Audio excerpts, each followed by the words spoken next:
Hello, नमस्ते, आदाब, सत श्री अकाल। और आज हम डिस्कस करेंगे लॉ ऑफ डिमांड।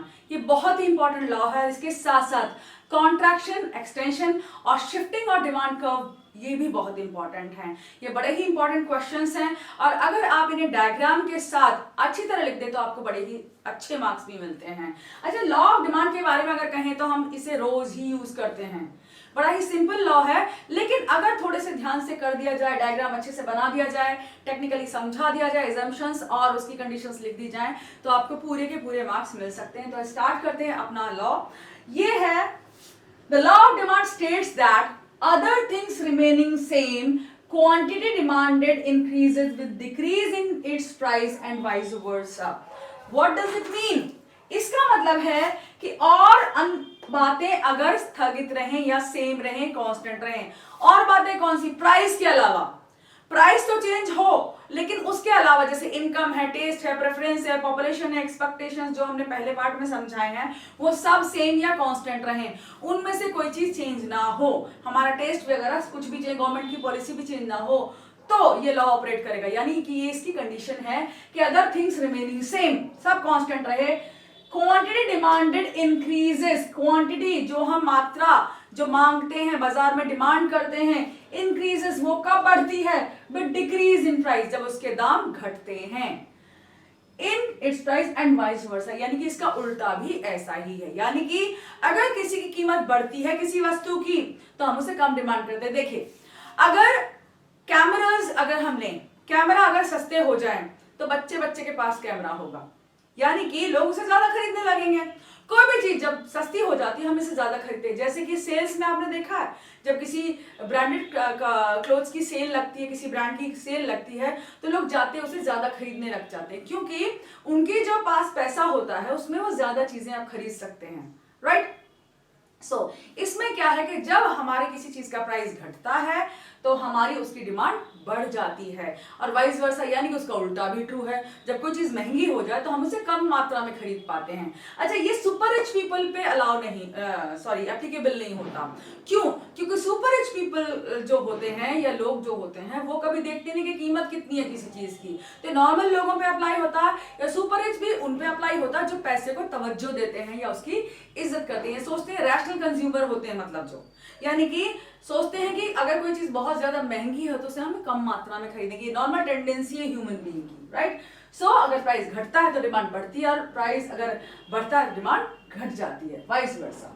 अब देखते हैं हम प्राइस और क्वांटिटी कैसे इससे रिलेट करते हैं। यहां देखिए, हमारा प्राइस, हमने पिछले एग्जांपल में, पिछले वीडियो में आलू का एग्जांपल लिया था, सेब का या आलू का, किसी का ले लें, क्योंकि सेब इतने सस्ते नहीं होते, आलू होते हैं, ठीक है। हमने प्राइस ऑफ एक्स लिया है रुपीस में, एक्स यहाँ पे आलू ले लिया है हमने, और यहाँ पे क्वांटिटी ली है केजी में। अब देखिए, प्राइस इनिशियली 10 रुपीज है तो हम 2 केजी परचेस कर रहे हैं, फिर 8 हुआ यानी 8 रुपए हुआ तो हम 3 केजी परचेस कर रहे हैं, फिर घट के 6 हो गया तो हम 4 केजी परचेस कर रहे हैं, और फिर 4 रुपए हुआ तो हमने 5 केजी परचेस करना शुरू कर दिया।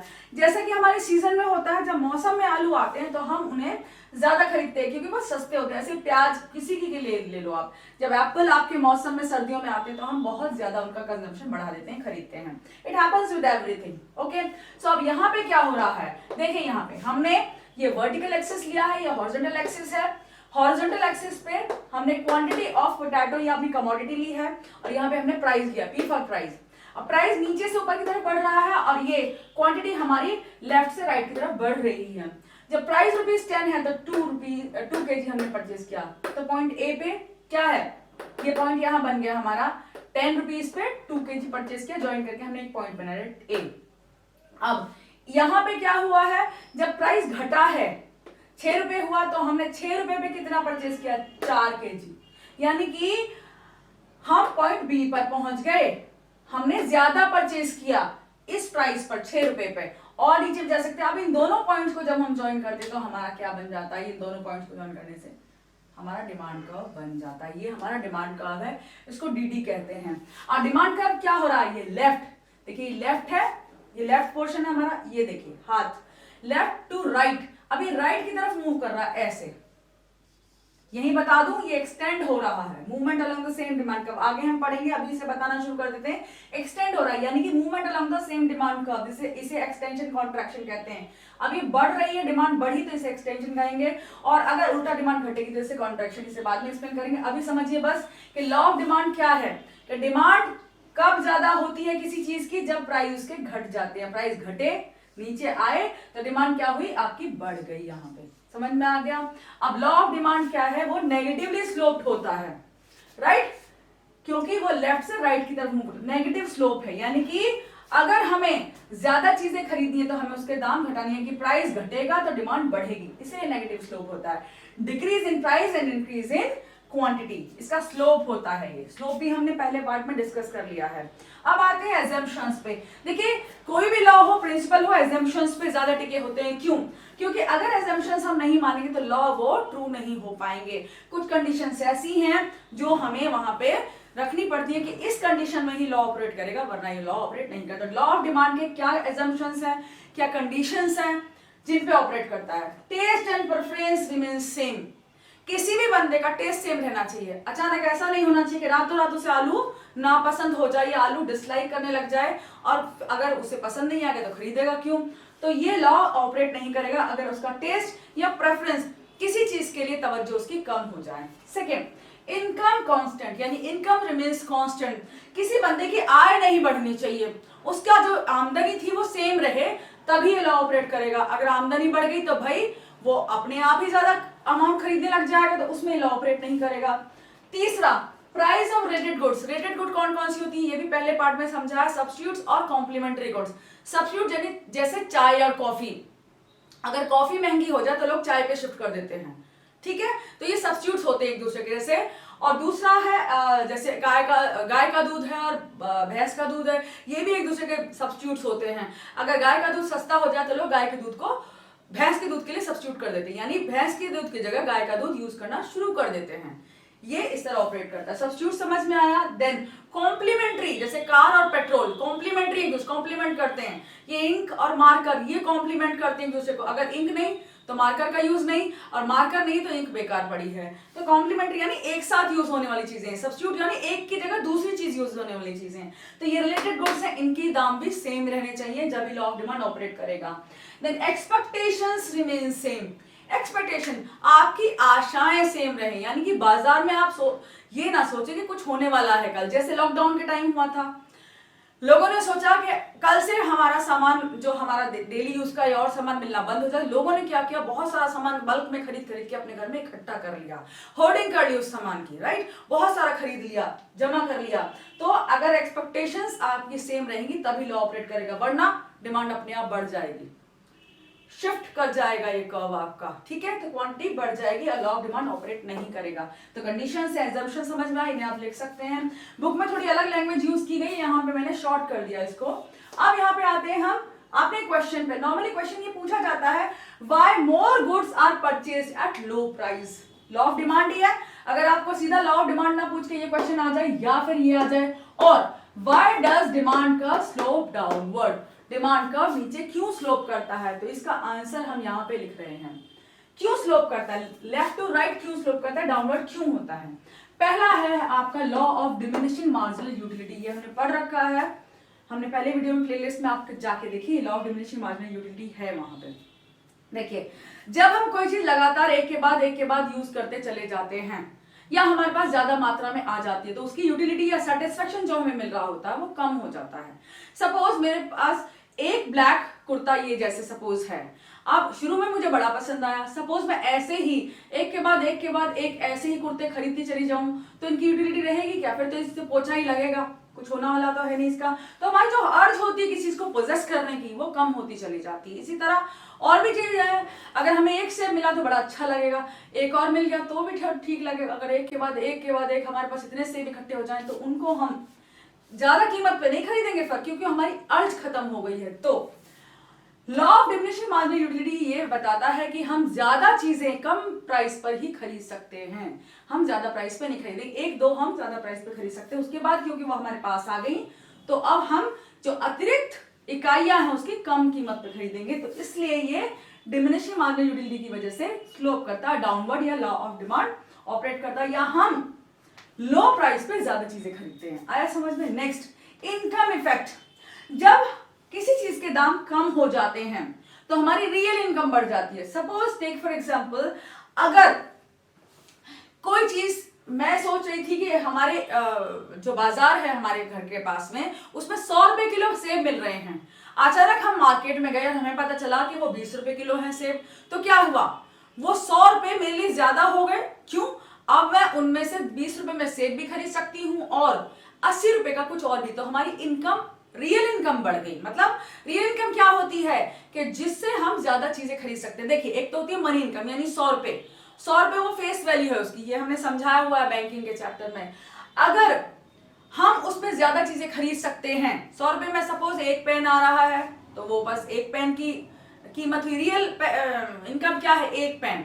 अगर उसी 100 रुपए में हम 5 पेन खरीदें तो रियल इनकम क्या हुई? 5 पेन।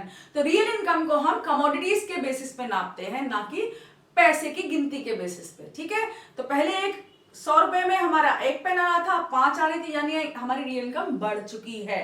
तो इस तरह अगर कीमत कम होती है तो रियल इनकम हमारी बढ़ जाती है और हम ज्यादा चीजें खरीद सकते हैं। इसीलिए हम कम कीमत पर ज्यादा चीजें खरीदते हैं, क्योंकि प्राइस कम होने पे हमारी रियल इनकम बढ़ जाती है, तो हम उसकी ज्यादा मात्रा खरीद लेते हैं। अब आता है सब्स्टिट्यूशन इफेक्ट। जैसे गाय का और भैंस का दूध मैंने अभी बताया, ये दोनों सब्स्टिट्यूट है, चाय और कॉफी सब्स्टिट्यूट है। इसकी वजह से अगर चाय सस्ती हो जाती है तो जो कॉफी पीने वाले लोग हैं वो भी चाय पे शिफ्ट हो जाते हैं। ऐसे ही गाय का दूध अगर सस्ता हो जाए तो जो बफलो का दूध या भैंस का दूध पीने वाले लोग हैं वो भी गाय के दूध पे शिफ्ट हो जाएंगे। तो सब्स्टिट्यूशन इफेक्ट भी एक कारण है जिसकी वजह से आपका लॉ ऑफ डिमांड ऑपरेट करता है। फोर्थ है आपका साइज ऑफ कंज्यूमर ग्रुप। अगर कोई चीज सस्ती हो जाती है तो ज्यादा लोग उसका कंजम्पशन शुरू कर देते हैं। चाय कॉफी का ही ले लेते हैं एग्जांपल। अगर कॉफी पीने वाले लोगों को पता चले कि चाय सस्ती हो गई है पहले के मुकाबले, तो वो क्या करेंगे? कॉफी पीना छोड़कर चाय पीना शुरू कर देंगे। क्योंकि भाई देखिए, एक रैशनल कंज्यूमर इसलिए क्योंकि वो इनकम को तवज्जो देते हैं, पैसे को वैल्यू देते हैं। देखिए 70 to 80% लोग हर समाज में ऐसे होते हैं, मिडिल क्लास लोग होते हैं, और उन्हें पैसा अपना सोच समझ के खर्च करना पड़ता है, रैशनली कंज्यूम करना पड़ता है। तो ये देखते हैं बाजार में कि कौन सी चीज सस्ती हो रही है, कौन सी महंगी, और सस्ती चीजों को ज्यादा खरीदा जा सकता है रैशनली, क्योंकि पैसे बचाने की कोशिश की जाती है। तो साइज ऑफ कंज्यूमर ग्रुप भी इंक्रीज हो जाता है अगर कीमत किसी चीज की कम हो जाए तो, क्योंकि ज्यादा लोग उसे यूज करना शुरू कर देंगे। नेक्स्ट है डिफरेंट यूजेस। कोई भी चीज जब सस्ती होती है तो उसको अलग अलग यूजेस में हम डाल देते हैं। जैसे कि आलू, मौसम जब आलू का हार्वेस्टिंग का टाइम होता है तो आलू सस्ते हो जाते हैं, और जब आलू सस्ते होते हैं तो हम उनके चिप्स बनाते हैं, पापड़ बनाते हैं और बहुत सारी डेलिकेसीज हम बनाते हैं। लेकिन अगर आलू 50 या 100 रुपए किलो हो जाए तो हम आलू को बड़ा सोच समझ के यूज करेंगे। तो this is what happens here कि जब चीजें सस्ती होती हैं तो और भी अलग चीजों में यूज करी जाती हैं और अलग अलग उनके आइटम बनने लगते हैं, तो इसलिए वो ज्यादा मात्रा में खरीदी जाती हैं। इसलिए जब प्राइस कम होता है तो ये सब कुछ होता है कि उसका डिफरेंट यूजेस होता है, सब्स्टिट्यूशन हो जाता है, कंज्यूमर ज्यादा लोग यूज करना शुरू कर देते हैं और इनकम हमारी इंक्रीज हो जाती है प्राइस के कम होने से, और प्राइस कम होगा तभी हम ज्यादा चीजें खरीदते हैं। ये भी हमारी एक अपनी सोच है और हम ऐसा ही करते हैं। अच्छा, ये तो हुआ कि लॉ ऑफ डिमांड ऑपरेट ही क्यों करता है। अब लॉ ऑफ डिमांड ऑपरेट कब नहीं करता है ये अब हम पढ़ेंगे, एक्सेप्शंस, यानी ये कब ऑपरेट नहीं करता, लॉ ऑफ डिमांड लागू कहां नहीं होता। यहां मैंने फेल लिखा हुआ, फेज यानी law of demand phase. Law of demand क्या कहता था कि ये नेगेटिवली स्लोप्ड होता है, ज्यादा दाम पर हम कम चीज खरीदेंगे और कम दाम पर ज्यादा चीज खरीदेंगे। लेकिन अब ऐसा होगा कि हम ज्यादा दाम पर ज्यादा चीज खरीदेंगे। ये कब होता है भाई? ये जब होता है, एक्सेप्शन कौन कौन से, number 1 articles of distinction. Professor Veblen ने ये आपकी कंडीशन दी है कि कोई चीज अगर एंटीक है, जैसे कभी मोहनजोदड़ो के टाइम के आपके जो भी आर्टिकल्स हैं वो ऑक्शन किए जाए तो बहुत कीमत में बिकेंगे। अगर कोई बहुत बड़ा सिंगर है, उसकी टी शर्ट ऑक्शन की जाए तो वो लाखों की बिकती है। क्यों वो एंटीक समझी जाती है? कि उसकी एक्टर की है, एक्ट्रेस की है, बड़े आदमी की है। गांधी जी का जैसे कि कोई आर्टिकल है, चश्मा है, उसे ऑक्शन किया जाए तो करोड़ों रुपए उसके मिल सकते हैं क्योंकि वो एंटीक है। ऐसे मूर्तियां होती हैं जिनकी वैल्यू आर्किटेक्चरल फॉर्म में या किसी भी तरह से ज्यादा होती है, वो एंटीक हैं और वो ज्यादा प्राइस पर खरीदी जाती है। ऑक्शन किया जाए बहुत प्राइस पर, जितना ज्यादा प्राइस उसकी उतनी ज्यादा वैल्यू और उसको उतना ही लोग खरीदना पसंद करेंगे, राइट। देन गिवन पैराडॉक्स, ये है गिवन गुड्स। गिवन गुड्स कौन से होते हैं? बहुत ही इंफीरियर गुड्स। बहुत ही इंफीरियर गुड्स कौन से? जैसे कि जूट की रस्सियां, जब हम बहुत गरीब हैं या बहुत नीचे तबके से या हमारे इनकम बहुत कम है, हम क्या करेंगे? जूट की रस्सी बांध के अपने कपड़े सुखा लेंगे, या बहुत ही छोटे छोटे आर्टिकल्स जो वैसे बाजार में पैंट में मिलते हैं उन्हें यूज कर लेंगे, जो बहुत इंफीरियर क्वालिटी के होते हैं। लेकिन अगर हम उनके प्राइस अगर इतने कम हैं तो हम सोचते हैं कि हमारी प्रेस्टीज कम होती है उन्हें यूज करने से, ठीक है। तो वो अगर उनके प्राइस बढ़ जाएं तो ज्यादा यूज हो सकते हैं, इसीलिए लॉ ऑफ डिमांड वहां ऑपरेट नहीं करता। अगर उनके प्राइस घटते हैं तो वो ज्यादा यूज नहीं होती हैं, उन्हें हम प्रेस्टीजियस नहीं समझते। और दूसरी चीज ये है कि उनका इनकम इफेक्ट जो है वो नेगेटिव होता है, तो इसलिए लॉ ऑफ डिमांड वहां भी ऑपरेट नहीं करेगा। उनके दाम बढ़ जाएं तो वो ज्यादा यूज होंगी और दाम घट जाए तो वो यूज नहीं होंगी, तो इसे गिफेंस पैराडॉक्स कहते हैं, राइट। मिथ, क्या मिथ है लोगों में? एक भ्रम है कि अगर कोई चीज कीमती है या ज्यादा कीमत की, हाई प्राइस की, तो वो क्वालिटी भी उसकी ज्यादा अच्छी होगी, हम ये मानते हैं। जैसे कहीं खाना, अगर कहीं किसी शॉप में खाना बहुत ज्यादा, मिठाई बहुत ज्यादा महंगी, तो अरे वहां पे तो मिठाई बहुत महंगी है, बहुत ही क्वालिटेटिव, इसलिए तो इतनी महंगी है। हमारी ये सोच बन चुकी है कि महंगी चीज है तो ज्यादा क्वालिटेटिव होगी, तो ये मिथ है। या फिर कंज्यूमर की इग्नोरेंस। इग्नोरेंस का ये मतलब है कंज्यूमर को पता ही नहीं है कि किसी दुकान पे चीज कम प्राइस में भी उपलब्ध है, तो इस वजह से भी वो ज्यादा कीमत पर चीजें खरीद सकता है ज्यादा, ठीक है। या उसे कोई और मिथ हो कि ये क्वालिटेटिव है या ये ब्रांड की है या ब्रांड लॉयल्टी वो ज्यादा दिखाए, तब भी कंज्यूमर इग्नोरेंस आती है और वो ज्यादा दाम पर भी चीजें ज्यादा खरीद लेता है, ओके। तो यहाँ पर क्या होगा? डिमांड का पॉजिटिव स्लोप, यानी कि लेफ्ट से राइट अपवर्ड मूवमेंट होगा, ये सप्लाई कर्व की तरह हो जाएगा। ये डिमांड का इस तरह से होगा, यानी कि फेज, यहाँ पे डिमांड कर्व का फेल होता है इन तीन कंडीशंस में होता है, राइट। ये देख लिया हमने। अब मूव करते हैं हम नेक्स्ट सेक्शन पे, वो है हमारा मूवमेंट्स अलोंग डिमांड कर्व। मैंने पहले बताया मूवमेंट अलोंग, हम नदी के किनारे चल रहे हैं, ऐसे बोलते हैं ना मूवमेंट अलोंग, यानी कि हम उसके साथ साथ चल रहे हैं। अलोंग डिमांड कर्व की वजह से एक्सटेंशन और कॉन्ट्रैक्शन होता है। एक्सटेंड, जैसे सपोज ये लाइन है, ये लाइन बनी हुई है, यहाँ पे मैंने इसे और लंबा कर दिया, यानी कि क्या किया? मैंने इसको एक्सटेंड कर दिया।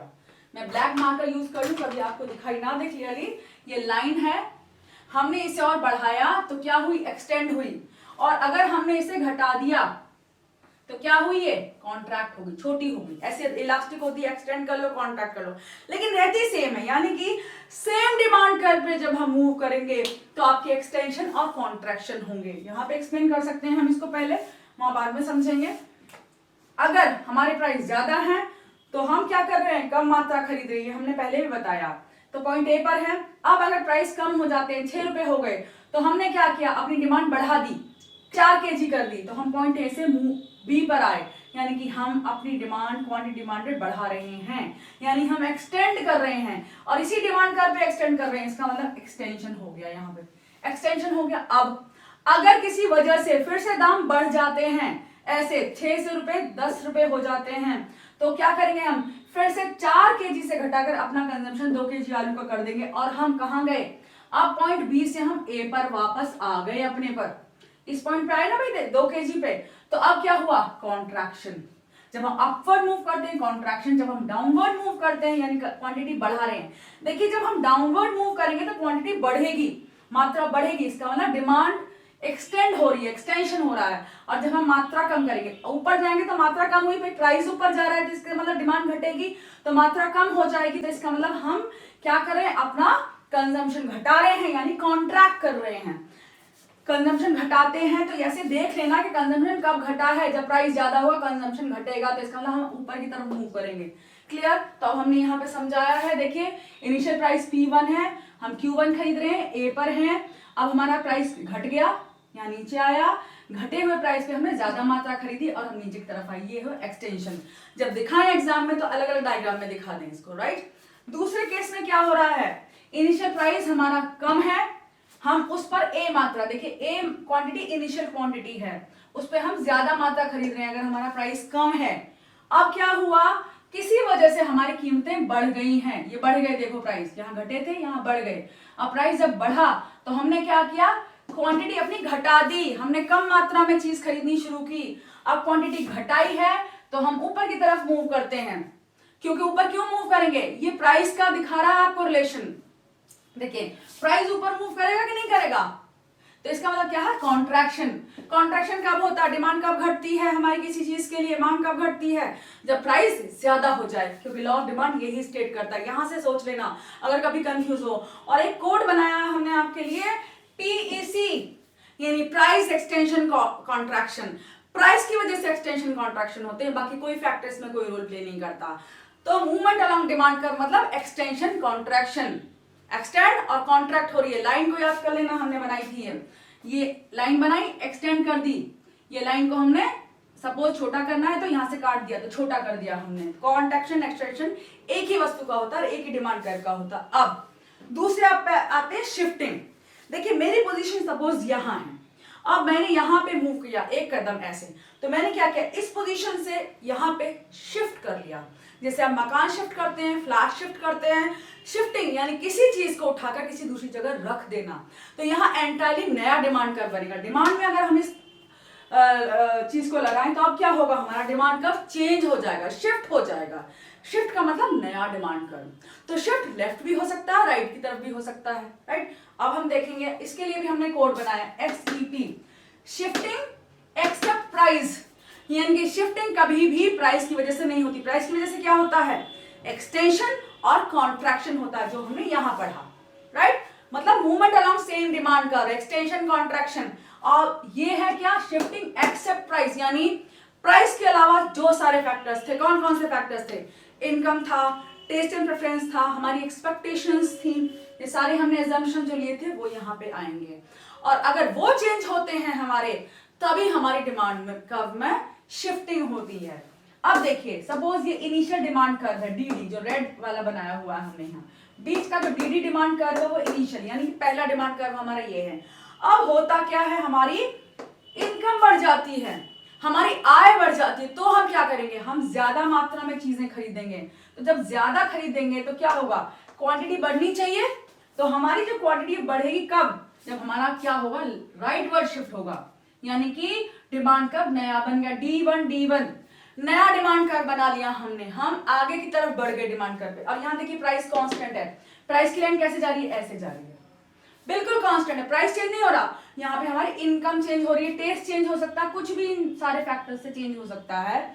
और डिमांड कर्व क्या हुआ है, राइट वर्ड शिफ्ट, राइट की तरफ अपना हाथ रखना, ऐसे पॉइंट लेना, सीधे हाथ की तरफ यहाँ पॉइंट बनाना, एक डिमांड कर्व ऐसे खींच देना। मैंने पहले खींच दिया क्योंकि टाइम थोड़ा सेव हो जाता है हमारा, राइट वर्ड शिफ्ट हो गया। अब अगर इनकम हमारी घट जाती है तो हम कम मात्रा में खरीदेंगे कोई भी चीज, आलू हो, प्याज हो, कुछ भी हो, हम कम मात्रा में चीज खरीदेंगे, तो हमारा डिमांड कर्व क्या होगा, लेफ्ट वर्ड, लेफ्ट की तरफ शिफ्ट होगा हमारा।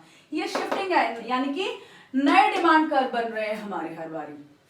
राइट वर्ड शिफ्ट यानी हमारी डिमांड इंक्रीज हो रही है, भाई राइट वर्ड कब शिफ्ट होगा, डिमांड इंक्रीज हुई, Q1 से हम Q2 पे पहुंच गए, Q2 ज्यादा मात्रा है हमारी, देखिए ये Q2 है हमारा, Q2 ज्यादा मात्रा है तो हमने अपनी डिमांड इंक्रीज की। इसी को हम राइट वर्ड शिफ्ट को क्या कहते हैं, इंक्रीज इन डिमांड कहते हैं। राइट वर्ड शिफ्ट को क्या कहते हैं, इंक्रीज इन डिमांड। और अगर ये डिमांड कर्व हमारा लेफ्ट को शिफ्ट हो जाए, अगर इनकम चेंज हो जाए, टेस्ट चेंज हो जाए, या एक्सपेक्टेशंस हम सोचें कि आने वाले समय में प्राइस घटने वाले हैं, तो हमारा जो क्वांटिटी है सप्लाई बढ़ने वाली है, तो हम ये सोचेंगे कि आने वाले समय में हमारी जो प्राइस सप्लाई बढ़ने वाली है तो सस्ती मिलेगी, इसलिए हम उसको शिफ्ट कर लेंगे, कम मात्रा में अभी खरीदेंगे, अगले दिन खरीद लेंगे हम उसे। या फिर सोचे कि कल हमें माल नहीं मिलेगा तो हम बढ़ा देंगे, तो ये ज्यादा मात्रा में खरीदेंगे। अब यहाँ घटना क्यों है, टेस्ट चेंज हो गया, हमें अचानक आलू ना पसंद आ गया, हम झिक गए आलू से, पसंद नहीं है, हम क्या उसकी कम मात्रा खरीदेंगे, तो हमारी डिमांड कर्व क्या हो, शिफ्ट होगी, यानी कि हमने कम मात्रा खरीदी। यहाँ पे Q3 क्या है, कम मात्रा है। इधर आए हम लेफ्ट वर्ड ओ की तरफ, ओरिजिन की तरफ, तो यहाँ 1 2 3 अगर करें 4 5 6, तो यहाँ 6 बढ़ी हुई है और 3 आपकी घटी हुई है, तो घट गई, तो लेफ्ट वर्ड शिफ्ट है, ये हो गई आपकी डिक्रीज। तो इंक्रीज और डिक्रीज किस वजह से होते हैं, एक्सेप्ट प्राइस, यानी कि जो सारे एजम्पशंस थे उनकी वजह से अगर उनमें चेंज आता है तो हमारी शिफ्टिंग होती है, और शिफ्टिंग को कहते हैं इंक्रीज और डिक्रीज, और movement along same demand curve को हम कहते हैं एक्सटेंशन एंड कॉन्ट्रैक्शन। देखिए होपफुली ये आपको समझ में आया है।